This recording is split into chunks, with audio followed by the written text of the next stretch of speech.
Welcome to Glasgow. It's day 11 of the COP26 meeting. I'm Sylvia Knight from the Royal Meteorological Society, and I'm outside the green zone where all these green vehicles are being showcased. Today at COP, the focus is on transport.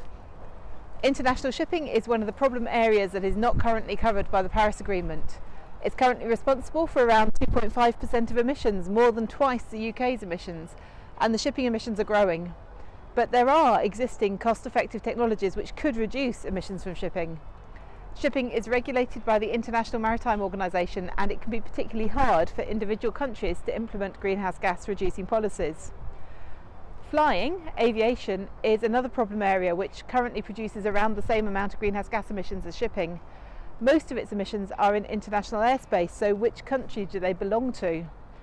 Whilst aeroplanes can be made more efficient and can run in part on biofuels, the only significant improvements this sector will be able to make in the very short term would be through reducing the number of flights. In the longer term, we should see new technologies such as electric or hydrogen-fueled aircraft. Transport is the largest contributor to UK greenhouse gas emissions, with road transport alone accounting for almost a quarter of our total emissions in 2019. In July 2021, the UK government announced its transport decarbonisation plan. The plan includes ambitious targets for moving cars, vans, lorries, planes and ships towards a net zero target by 2050 or sooner. You've probably all noticed the incredibly rapid increase in the number of electric cars on our roads. By 2030, all new cars will be electric.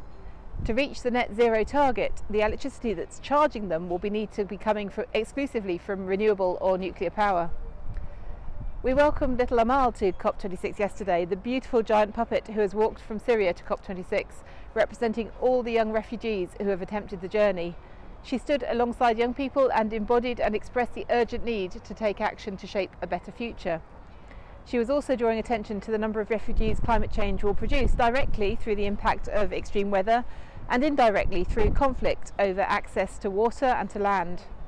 I also heard various speakers, including Nancy Pelosi from the USA and Nicola Sturgeon from Scotland, remind us that solving climate change is inexorably linked to solving gender inequality. Climate change is a human rights issue, and women must be enabled to play a role in climate change adaptation, prevention and resilience across the world.